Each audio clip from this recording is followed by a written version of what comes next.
take you through, just like we would do counseling with a person that doesn't know that they've had a history of abuse. And I'm talking, like real deep stuff, and it's hidden. And many times they so dissociated from what is going on that they really are not connected. They don't know, that there's deeper stuff. So what we do is we take everybody through just like the first sweep, of a broom, cleaning up and sweeping. And so we would look at generational curses, because that's where Satan specializes. That's where he gets his power from. And what is really interesting is that he comes and he manifests himself many times. Even in South Africa, we're seeing that a lot, and that is as a goat. He's the goat god. And so we also know with the whole ancestral stuff, and there's always the goats. They've got goats around, and they do hectic things as well to the animals. And when you really get into the gory stuff of the witchcraft, it's always with a goat. And it was interesting. I was sharing with somebody the other day, and when we look at the price, that when Jesus went to the cross and the price he paid, there are certain things that he did on the Day of Atonement. Is the day that we sort of really think about what did he do. And Passover is also, he's the Passover lamb, but he was also, what was very interesting, on the Day of Atonement, there were two goats. And the one goat was slaughtered, and they took the blood and they put it on the mercy seat. And the second goat was sent into the wilderness, and there was a watchman that had to watch the goat and make sure that it died in the wilderness. And because if it came back to the camp where the people were, then the iniquity, this goat was called the goat that carried away the iniquity. So every year, this is what they would do. This was, what God would tell the people to do. This was before Jesus came. So they would then slaughter the two goats. The one would be slaughtered and the goat sprinkled on the mercy seat, but the second goat would be sent into the wilderness, and it had to die in the wilderness. So if the goat came back, there would be trouble, because then all the iniquity, the high priest would put his hands on the head of the second goat, and then put all the iniquity of the people on that goat, and then send it away to die in the wilderness. So when you look at the death of Jesus, you see that when he died, he cried out. There was a stage, and he was the high priest, and he was officiating his own death, basically. And he died as the first goat that was sacrificed, and then he died as the second goat as well. But people don't think of that. But I'm talking iniquity, I'm talking generational curses here. And so that second goat that had to die in the wilderness, there was a stage on the cross when Jesus cried out to God, the Father, and he said, my God, why have you forsaken me? And it was at that stage where he was cut off completely from God. And that was the first time he was ever cut off from his Father. And so he felt that loneliness. He felt that awful rejection. He felt that horrible, he was carrying the iniquity, generational curses of the world. Yeah. Disconnection. Yeah. Disconnection from God, Yeah. which is really disconnection from God, right? That's it. So as the second goat, he cried out, my God, why have you forsaken me? And then he died. So that means he was both goats. So he was the sacrificial lamb, but he was also the goat that died in the wilderness, that carried away the iniquity.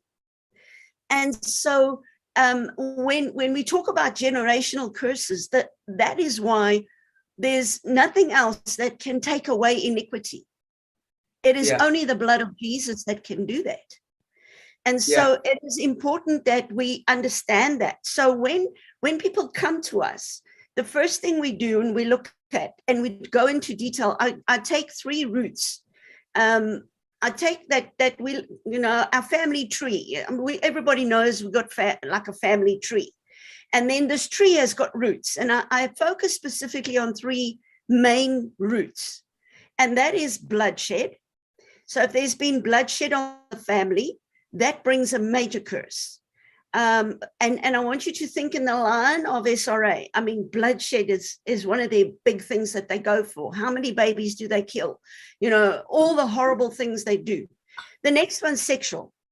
We know it's always sex and blood, so it's all the sexual stuff. It's all the rape, the most horrific things they do, because the sexual act that is supposed to be the one that's within marriage and covenant and, intimacy, God's way, is very, very holy ground, and it's protected.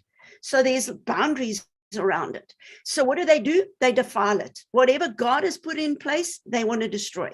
So they go for the sexual stuff, because when they hit you sexually, you're not just body on body. Your sexuality is body, soul, spirit. Sure. If they want to transfer demons into you, if they want to put entities into you, they do it through sex. Yeah. So the high priest of the order, of the cult, of whatever you're in, will have sex with this kid, this little girl, and impregnate her, and just put so many demons and entities and things into her through the sexual act. He transfers his powers. That's how demonic power gets transferred, is through sex. So that's your second route that we look at in depth. And then the third one is the occult. So, if you dabble into witchcraft, all evil stuff. So all 3 of those things is very prevalent in SRA, so that's really where things are deep. And so what we do is we will take the normal person that comes for help and says, okay, I want to clean up my life. Then we take them through the cleansing of generational curses. We look at these 3 routes. We've got a checklist just to help them, remind them of how doors could have opened up in the family. We say, okay, check your cousins, check your uncles, check your aunts, go a little bit back in the family tree and see what fruit is manifesting, because the fruit shows the root. So if you don't know, look at the fruit. What fruit is manifesting in your life? Because if we are likened to a tree, Psalm 1, we are likened to a tree. And so we sprout out our leaves and we sprout out our fruit. And so if we are planted at the rivers where there's living water, then, we will give our fruit, and everything will go good. But if we are tapped into the demonic side, and that's what family isn't, we are all guilty. We've all been exposed to this stuff, and we come from Adam and Eve. So, we go back a long way. And a lot of us have had things that have just gone wrong in our lives, and wrong things. So there's nobody that's pure. We're not in heaven yet. So we have got work to do, and then we're preparing for the new Jerusalem, which is the marriage supper of the Lamb. And part of that preparation is dealing with your iniquity, clearing up the iniquity, because Jesus was the one that went into the wilderness and died without God. He was, when God, when he cried out, he was that goat that carried the iniquity of the families. And so we can appropriate that. We can make it our own. And then people would say, okay, Amanda, I've gone through all of that. I have prayed all the prayers you've told me to pray. I have done my part. I have cleaned up, worked through your teachings, worked through all of that. But stuff, there's still something wrong. I'm still having nightmares. I'm still having entities attack me at night. The doors aren't closed. So what do you suggest? What must I do now?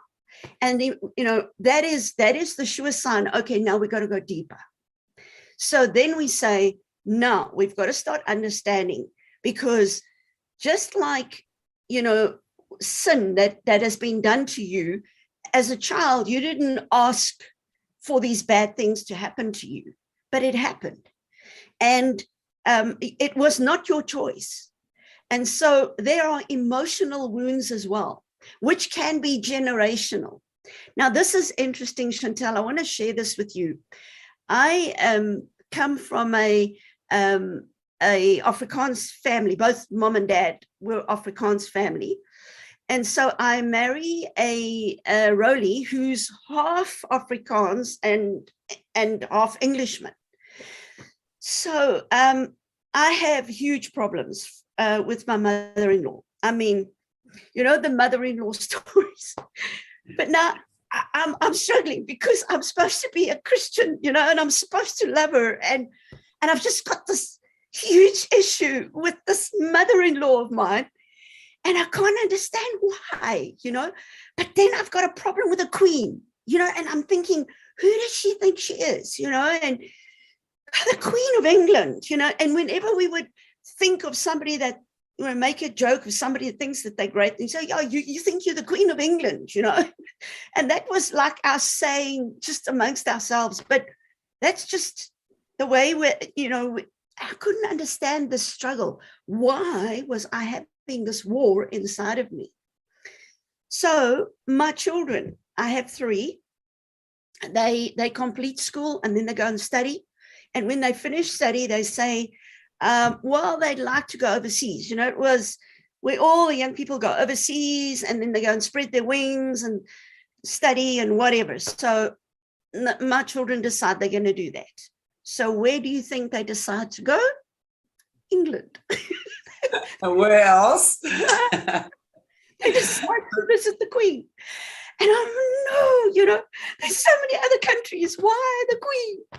But anyway, I went to visit them a few times. Obviously, they were there for up to about 6 years. My 2 girls were there a long time. My son couldn't handle the weather. He's a sportsman, and he needed the South African sunny weather to continue on his bike and running and whatever he did. He couldn't handle that wet weather. So he wasn't there for too long, but my girls were. And so we visited them often. And I was still struggling, really, really struggling with this. So my daughter gets a car, and it's an interesting story, because they promised her a vehicle. She's a physio, so she goes to work for a company there. They come and recruit the South African physios because they're very good, well trained. So Debbie is now doing her thing, and working for Ford Motor Company. So they said to her, no, you'll get a vehicle and you get an apartment and we'll look after you. Get there, and it's winter, and I see my child on a scooter. Well, I was not impressed. I said to her, Debbie, you can't ride around in this cold with a stupid scooter. We've got to get you a car. So she says, Mom, there's a car in the park. We can go and look at this car. It's a car that, just got stickers on and whatever. So I said, well, bring a phone number. So we phoned the guy. It turned out he was a mechanic from this Ford Motor Company where Debbie was working as a physio. And we get the car, and I said to him, please, you've got to look after this is my baby. You've got to look after her. And the Bible says, this guy's not a believer. I don't think he's even seen a Bible. I said to him, the Bible says you must look after the stranger in your city. So I said, you've got to look after my baby. So if the car breaks, you must please fix it. Anyway, we drive off there with this car. The windows didn't want to really, turn up and down, but we felt from a scooter, what an upgrade, to this Rover. So we've got this Rover, and Debbie, at least she got a car. anyway, we don't know all the rules, the traffic rules of England. So we park at certain places, but then you can only park to certain times. But after that, you can't park there anymore. But we don't know that. So we get fines. They write £50 tickets, you know. I mean, £50 is a lot of money for a South African. Exactly. So wow. I'm so upset, and I'm thinking, what does the Queen want this money for, you know? And I've got this war going on with the Queen. Anyway, long story short, one day they went off to work, and I said, God, now you got to speak to me, because I can't handle this war inside of me anymore. I've got to know what's going on. So he then showed me, as I went on my knees on English soil, I had a vision picture of my forefathers in a concentration camp. And it was the whole English war, where the English came to South Africa. Now, we had concentration camps before the Nazis had their concentration camps. The Boers and the English, right? The English were absolutely. Yeah, so they raped the woman, and many children died with hunger and all of that stuff. So what I didn't know was that iniquity of that hatred and anger was inside of me. It was in my DNA. Mm. And I was carrying that iniquity load. And I never knew. So your mother-in-law must have been English, right? She was the English-speaking one. So English side. Yeah, she was the English. Yeah. So Roli's her grandpa stood as one of the gods for the Queen. Oh wow! So that was my bloodline struggle, you know. So you could, and I carried this inside of me without understanding, because I didn't dig up my history and get actual facts that this is what was going on. But when God showed me, I knew that I knew. You know, it's your spirit knowing. This is it. And right there, I prayed, and I forgave the English for what they did to my forefathers, and whoever died and whoever cursed the English. I repented for that. And I made a choice, and I said, Father, they are your people. You created them, and I want to bless the English people. And I'm telling you, Chantel, it was absolutely amazing. Just forgiveness and the power of letting go of that iniquity that was in my blood, screaming for war, you know, and revenge and hatred and bitterness. And that anger, you know, it was horrible. Anyway, that opened my eyes big time. And I realized, you know, that so many people are walking with things inside of them that they can't explain. And because you don't have proof or a photograph of someone in a concentration camp. I mean, that's 1800s, you know. So I agree. It was in my blood. And I had to deal with it. I had to face it, deal with it. And I'm telling you, after that, England blessed my children.